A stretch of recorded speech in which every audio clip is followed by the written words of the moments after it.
Let's maybe shift gears and not talk about generations, but the absolute short term here. I mean, we've seen inflation impacting businesses over the last 2 years. We're now in a recessionary environment where companies take measures, a lot of cost cutting going on. How is that affecting your business, and what has worked, what has not worked? What advice can you give other companies in your shoes? Luckily, I mean, we're used to volatility. I mean, our raw material side forces us to be very flexible. I mean, it goes up, it goes down, they go in cycles. It's, sometimes it rains, sometimes it doesn't. These things happen, so we're used to that. Inflation is one I would say we were well positioned and well prepared for. It hadn't been an issue for 40 years, but we already, and I would say we strategy-wise said, we know some things are going to change in the future. We don't know when, but we know things are going to change. So we were well positioned for inflation to be ready and in fact stay on the front edge of it and not be hammered by it. The financial situation that's going on, I will tell you, we took measures and built capabilities and systems to be able to be much more responsive to the fact that interest rates would be higher, credit would get tighter, defaults will go up, and we have built that into our pricing models, and they're built into our price builds so that we can adjust and move with those things as it happens. Actually, we can be in front of it. That's the beauty of it. We're not reactive. We're proactive, But that's kind of the result of your investments in the past years, right? It's not that but it happens because you're thinking about it, and we've gone with cheap money for how long? But at the cheapest of money is when we were making the moves here to say this is not going to last. Right.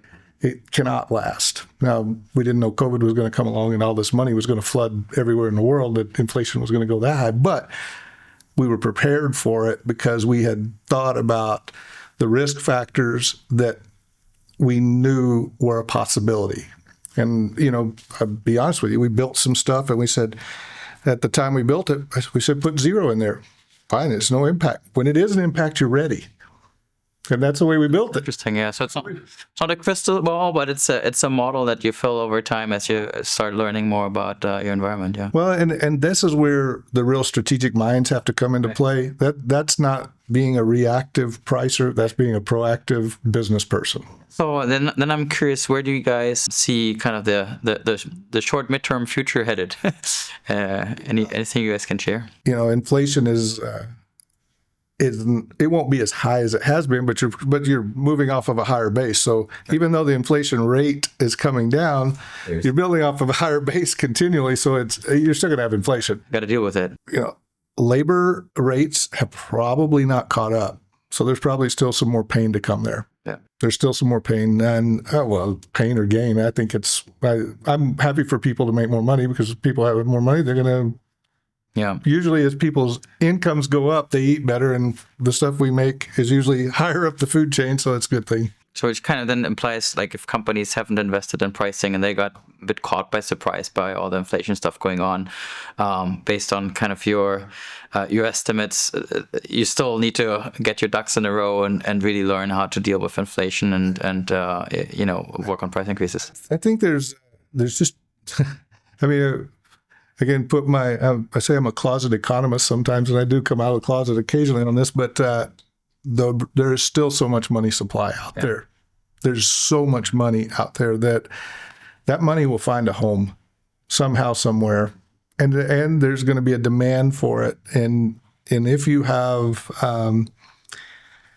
these ECB, the bank, the Fed start putting more restrictions on the banks from a capital standpoint, and if nervousness in the market starts causing money to move around, there's going to be some challenges for some businesses that will become challenges for people. Makes sense. Then maybe looking a little bit further ahead and going back to pricing, where do you see pricing headed in the next 5 to 10 years? For your business, or maybe some more general trends? I think from our side, I can tell you right now, we already have our roadmap through 2030 laid out. Our roadmap through 2030 is effectively, we don't have every last year documented, but from here to right now to 25, I can tell you pretty much what we're going to do all the way through, and we will continue to advance our capabilities. We've got a significant number of businesses that we can do more in and put more capabilities in from a people standpoint, from process definitely, and then also increase our utilization of technologies. And I think we'll do more on the technology front. Our focus is on proactive, fact-based decision making, which we've talked about it before. We've just come up 2 or 3 times. We're trying to be proactive. I think to be proactive, we have to continue to build more models and more detailed predictive analysis going forward. I think we're reasonably good.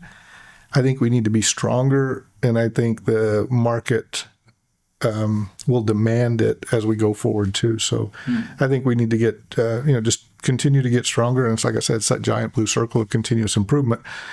The second thing that is really going to be an issue for us as we go through is, we get a lot of people coming through our pricing organizations that get promoted into other areas of our commercial leadership and all that. So the development of people will be huge. Yeah. It will not stop. Yeah. So the demand for the skills that we desire to be in our pricing team will only continue to increase. And then as we continue to grow from a business standpoint, and we've had a recent acquisition that caused us to, we added 7 positions in one shot in one business because of the need to put those skilled people into a business and get it really up and rolling right. So there's going to be a continual demand for people and for people development and for the growth of the organization. Okay, great segue. And that will actually be also my last question, because you talked about skilled people in pricing.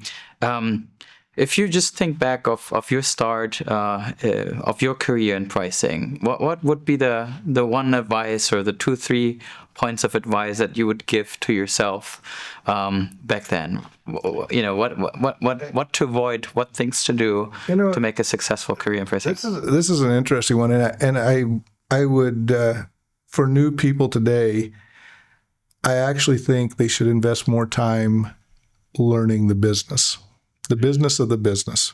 Learn the business in more detail, and don't immediately think you've got to go in with all the heavy analytical capabilities that everybody thinks pricing is.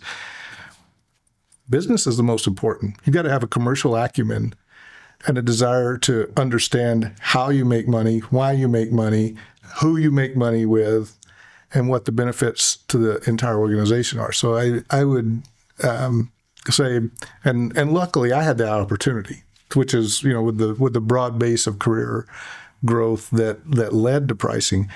And I would encourage our people to get back into our businesses, work with customers, go work in sales, go work in supply chain, go work in the plants, work out there and understand better the commercial capabilities that we have, because it only makes you, when we go back to value-based pricing, it only makes you communicate those things with so much more passion because you've physically done it. You're not just talking about a concept. You're not talking about an idea.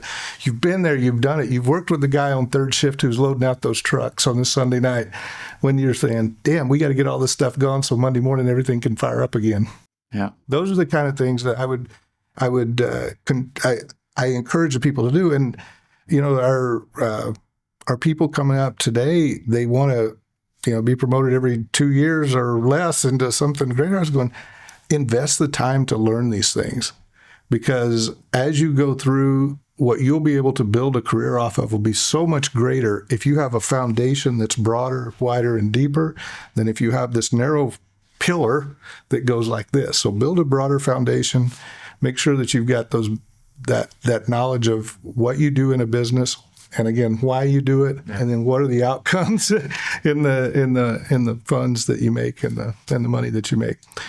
And you ask about, from my side, what would I tell myself? I think I would probably do something that is not natural for me and in our organization. We're a humble organization.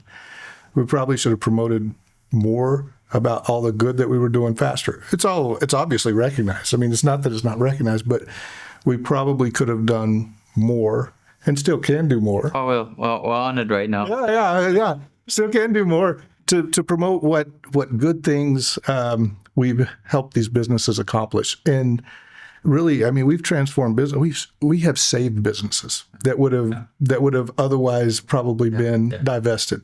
I mean, I'm serious. No, I hear you, and I've had the same experience. Yeah, those are the things that I think I would probably invest in making sure I had a communications person right by my side the whole time. That would have been better.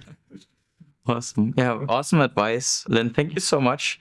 We're at the end of our time, but yeah, thanks for joining. Again, thank you for making time for us. It was really fantastic. I know you're very busy, so I appreciate it even more. And hope you all join next time. Thanks, Philip. Thanks for watching. If you like this content, click like, subscribe, and for more great pricing videos, check out the rest of our YouTube page.